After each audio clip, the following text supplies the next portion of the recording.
Il y a des histoires qu'on croirait inventées, mais qui sont pourtant vraies, et quand elles arrivent, elles changent tout.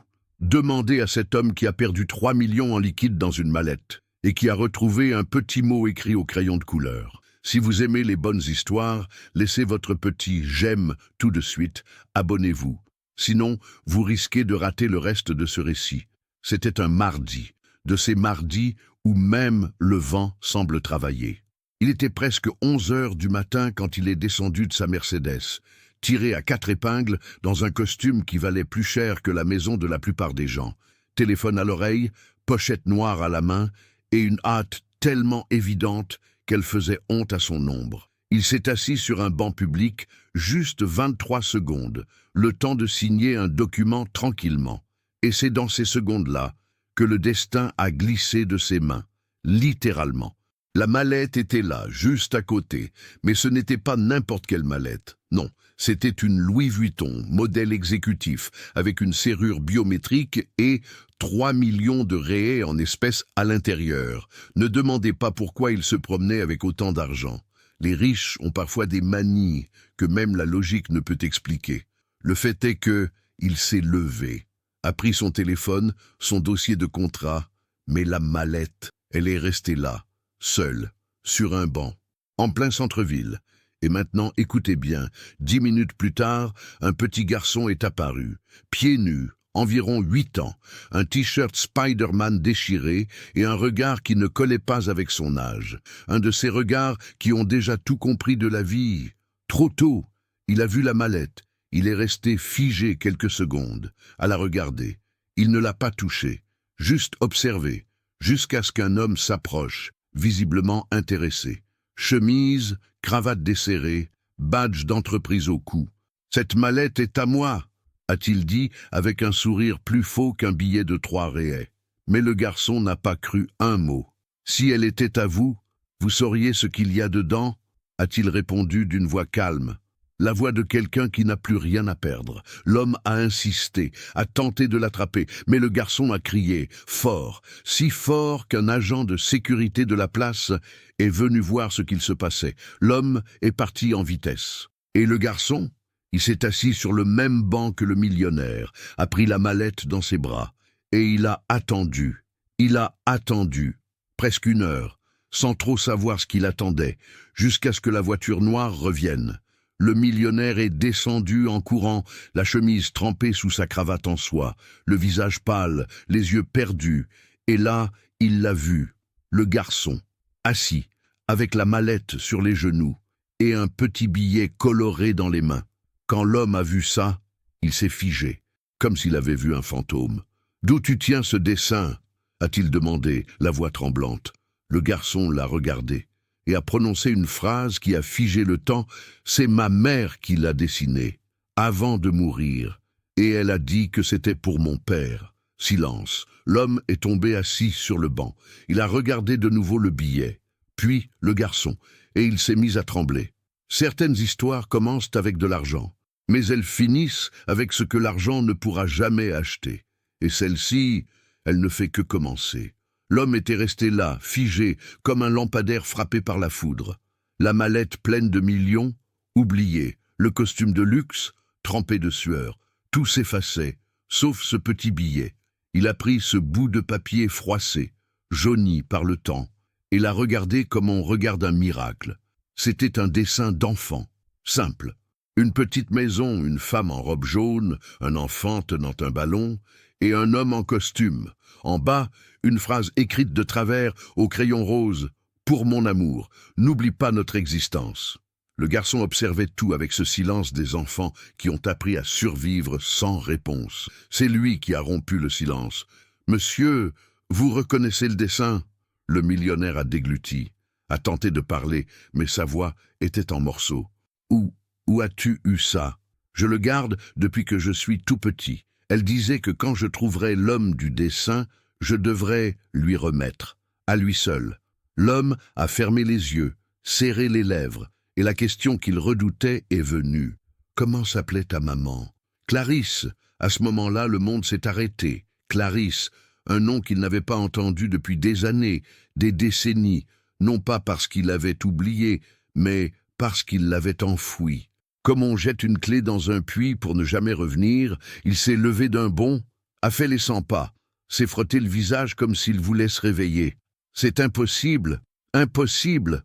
Le garçon serrait la mallette contre lui et a dit avec force: elle est morte de tristesse. Elle disait qu'elle avait été oubliée, que l'homme du dessin était lâche, mais elle disait aussi qu'un jour, il serait obligé de se regarder dans un miroir. Le millionnaire a tremblé. Il a plongé ses yeux dans ceux du garçon, et ce qu'il y a vu, il ne voulait pas le voir. C'était le même regard que Clarisse. Quel âge as-tu? 8 ans. Et elle est morte quand? Il y a 3 ans. Il s'est rassis, comme si ses jambes cédaient. Le temps n'avait plus de sens. Les calculs ne collaient pas. Mais ce visage, ce regard, c'était le sien, celui du fils dont il n'avait jamais su l'existence, ou qu'il avait préféré ignorer. Le garçon s'est levé, a sorti de sa poche un ruban bleu, usé. C'était à elle aussi. Elle a dit que c'était un cadeau qu'il n'a jamais ouvert. Il le lui a tendu. L'homme l'a pris, l'a déroulé avec des mains tremblantes, et à l'intérieur, un vieux papier plié 7 fois. Il a lu: « Si un jour tu m'abandonnes, tu entendras mon silence dans les yeux de notre fils. » L'homme a levé la tête, et le garçon était là, debout, exactement comme dans le dessin. Le silence de la place semblait crier. Et pour la première fois de sa vie, ce millionnaire ne savait plus que faire avec tout cet argent. Certaines choses valent plus que 3 millions, et l'une d'elles, c'est le regret. Mais ce que cet homme allait faire maintenant allait tout changer. Il était toujours là, immobile, avec d'un côté une mallette de millions, et de l'autre un papier qui valait 30 centimes. Mais c'était ce papier qui pesait plus lourd. Il a tenté de rire, mais aucun son n'est sorti. Il a essayé de nier, mais sa tête tremblait. « Ça n'a pas de sens, je ne savais rien, jamais », disait-il, comme quelqu'un qui essaie d'arrêter un train à main nue. Le garçon le regardait, sans hâte, sans colère, juste avec ce silence de ceux qui ont trop entendu de promesses jamais tenues. Madame Clarisse racontait qu'elle avait connu un homme riche, charmant, mais qui ne voulait qu'une chose, cacher. Elle disait que les femmes comme elle n'étaient que des secrets jolis. Et quand elle est tombée enceinte, il a disparu. L'homme a fait 2 pas en arrière, comme s'il avait reçu une gifle. « Non, je n'étais pas au courant. Elle ne m'a jamais rien dit. » Elle l'a dit, si. Elle a envoyé des lettres, une photo, même un cadeau. Il a écarquillé les yeux. « Quelle photo ?» Le garçon a sorti une photo froissée de sa poche. Elle était ancienne. On y voyait Clarisse, jeune, tenant un bébé dans ses bras. Et derrière, écrit en lettres cursives, « Ton fils est né, il a tes yeux. » L'homme s'est effondré sur le banc. Il se tenait le front comme si son monde explosait. J'étais à l'étranger. Oui, j'ai reçu ça. Mais j'ai cru à une arnaque, que quelqu'un voulait me soutirer de l'argent. Le garçon a répondu avec la froideur de ceux qui ont appris à vivre sans applaudissements. Ce n'était pas de l'argent, c'était une présence. Mais l'absence, elle hurle plus fort quand le silence vient d'un père. L'homme s'est levé avec difficulté, s'est approché du garçon, s'est agenouillé et a demandé « Dis-moi, comment tu t'appelles ?»« Raphaël ?» Mais elle m'appelait Raffinia, et elle disait qu'un jour, je retrouverais l'homme qui m'a donné ce nom, et qu'il me regarderait dans les yeux, et comprendrait tout. L'homme a retenu ses larmes, mais c'était trop tard. Elles sont venues, lourdes, vieilles, pleines de poussière et de honte. « Raphaël, pardonne-moi, j'ai été lâche, lâche avec elle, lâche avec toi, lâche avec la vérité. » Le garçon a haussé les épaules, pas par méchanceté, mais parce qu'il s'était habitué aux excuses après les dégâts. Elle disait que la vie ne se résume pas à ce qu'on possède, mais à ce qu'on laisse. L'homme a senti ces mots le déchirer de l'intérieur. Il a regardé le ciel et murmuré « Clarisse, pourquoi tu ne m'as pas obligé à écouter ?» Et là, avec la maturité de ceux qui portent l'absence dans le cœur, Raphaël a répondu « Parce que l'amour vrai ne force rien, il attend. » Mais son attente à elle, elle est finie depuis longtemps. L'homme a fermé les yeux, a respiré profondément. « Raphaël, je ne sais pas quoi faire maintenant. »« Moi, je sais, » a répondu le garçon sans hésiter. L'homme a ouvert grand les yeux. « Tu sais, Raphaël a hoché la tête. Tu viens avec moi, là où elle est enterrée, parce que tu n'y es jamais allé, et elle t'attend encore. Il y a des rencontres qui ne se font pas entre vivants, mais entre dettes du cœur, et cette dette-là, elle est sur le point d'être réglée. Il pleuvait, pas une pluie forte, une bruine fine, entêtée, comme si le ciel ne voulait pas laver les douleurs, mais simplement rappeler qu'elles sont encore là. Le cimetière était ancien. Sol de terre battu, herbe rude, odeur de fleurs fanées et souvenirs humides. L'homme est descendu de la voiture sans mots, sans garde du corps, sans cravate, sans hâte, accompagné seulement de Raphaël. Petit parapluie tordu à la main, pas court, mais déterminé. « C'est ici », a dit le garçon en pointant une tombe. La pierre tombale était simple. Clarisse dos Anjos, 1989-2017. Et en dessous, gravé à la main, la femme qui a aimé sans être vue. L'homme s'est agenouillé, a retiré son chapeau. Et pendant un instant, il paraissait plus pauvre que jamais. « J'aurais dû venir plus tôt », murmura-t-il. Le silence autour semblait écouter. « J'ai fui, Clarisse. J'ai fui tout ce qui me rappelait toi, y compris ce qu'on a eu, parce que j'étais trop lâche pour affronter ce que je ressentais, et trop idiot pour comprendre ce que j'ai perdu. » Raphaël l'observait. Il ne pleurait pas, mais ses yeux brillaient d'une pluie intérieure. « Elle venait ici tous les dimanches, » dit-il, la voix basse, « avec une rose blanche et un nouveau dessin. Un dessin? Oui, pour toi, toujours pour toi. » L'homme a avalé difficilement sa salive. Il a ouvert la mallette qu'il avait toujours sur lui. Pas pour l'argent, mais pour le poids symbolique. Il en a sorti une enveloppe qu'il gardait depuis des années, cachetée, avec le nom Clarisse écrit dessus. Je ne l'ai jamais envoyée, mais je l'ai écrite, le jour où j'ai compris qu'elle m'aimait peut-être vraiment. Mais je l'ai rangée au fond d'un tiroir, comme tout ce qui me faisait peur. Il a ouvert l'enveloppe, a lu à haute voix. Si j'étais courageux, je te choisirais. Pas pour ce que tu possèdes, mais pour ce que tu fais battre en moi. Mais le courage a toujours été ce que je t'enviais le plus. Silence. La pluie s'est intensifiée. L'homme a posé la lettre sur la tombe et s'est tourné vers Raphaël. Donne-moi une chance. Pas pour compenser, mais pour commencer.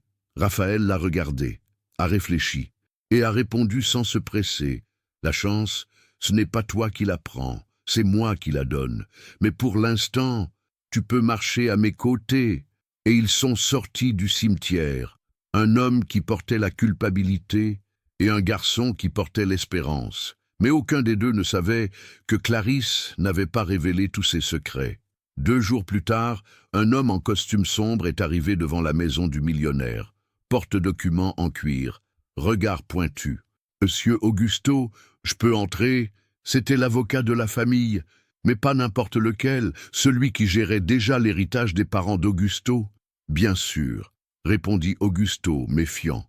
Dans le salon, avec Raphaël assis sur le canapé, l'avocat est allé droit au but. « Je viens vous parler de l'héritage de Clarisse. » Augusto a froncé les sourcils. « Mais elle n'avait rien, c'est ce que vous croyez. Mais Clarisse était l'unique héritière d'un terrain évalué à 12 millions de réais. Un terrain rural qui appartenait à son père et dont la reconnaissance légale n'a eu lieu que l'année de sa mort. » Augusto est resté sans voix. Pourquoi elle n'en a jamais parlé? L'avocat a souri à moitié. Parce qu'elle voulait que son fils grandisse avec du caractère, pas avec de l'héritage. Augusto a baissé la tête. Elle était bien plus grande que ce que je pensais. L'avocat s'est levé. Maintenant, l'enfant a droit non seulement à ce qu'elle a laissé, mais aussi à ce que vous lui offrez, si c'est sincère. Augusto a acquiescé. Ça l'est, parce que ce que je veux plus que tout, c'est être père, même tardivement. Mais au moment de partir, l'avocat a ajouté « Ah, une dernière chose. Clarisse a laissé une lettre cachetée pour le jour où Raphaël aurait 9 ans, et il fête son anniversaire. Demain. » Augusto a senti sa gorge se nouer. Qu'est-ce qu'elle a bien pu écrire? Il y a des lettres qui arrivent tard, mais jamais trop tard. Et celle-ci allait bouleverser tout ce qu'il croyait savoir. Le lendemain, le ciel était gris, la rue silencieuse, et dans cette maison autrefois remplie de réunions et de silence, il y avait maintenant un gâteau au chocolat, décoré de granulés faits à la main par un cuisinier qui n'avait jamais cuisiné pour un enfant. C'était l'anniversaire de Raphaël, 9 ans, son premier avec son père. Le garçon s'est levé tôt, a enfilé le t-shirt neuf offert par le chauffeur et est descendu les escaliers avec un sourire timide, celui de ceux qui ont peur d'être heureux. Augusto, avec un paquet entre les mains, l'attendait. « Joyeux anniversaire, Raphaël !» Le garçon a souri. « Merci. Mais je peux ouvrir autre chose d'abord ?» Il a sorti la lettre de sa poche, celle que l'avocat avait laissée la veille, cachetée, écrite par Clarisse, gardée pendant 9 ans. Sur l'enveloppe, en lettres rondes, « Pour le jour où tu comprendras le monde ». Augusto s'est assis à côté de lui. Et ensemble, en silence, ils ont ouvert le passé. La lettre disait « Raphaël, mon amour, si tu lis ceci, c'est que tu as grandi. Tu as grandi sans moi. Et rien que d'y penser, mon cœur se serre. Mais je veux que tu saches, je t'ai aimé de toutes mes forces, même sans pouvoir t'offrir tout ce que je voulais. Le monde a essayé de me faire croire que j'étais faible, que seul je ne pourrais pas t'élever dignement. Mais ton sourire, chaque nuit sans lumière, chaque question innocente, étaient des miracles. Et maintenant, si l'homme à tes côtés est bien celui que j'espère, regarde-le, il a fait des erreurs. Oui, mais sa peur ne venait pas de toi, elle venait de lui-même. Raphaël, pardonner est un pouvoir, mais reconnaître qui le mérite, c'est de la sagesse. Sois sage. Et sois bon, car ton cœur est plus grand que tout ça. Silence. Le garçon l'a relu. Et encore une fois, puis de la voix nouée, elle savait tout, même ce qu'on ressentirait maintenant. Augusto lui a pris la main. Elle était meilleure que nous tous. Raphaël a essuyé une larme et a souri. On mange le gâteau et ils ont ri, pour la première fois, riant comme ceux qui savent que la douleur peut devenir un pont. Mais pendant qu'ils riaient, le téléphone a sonné. C'était l'avocat. Augusto, la lettre avait une annexe, un document que Clarisse avait caché. Et vous devez venir le voir, parce qu'il change tout.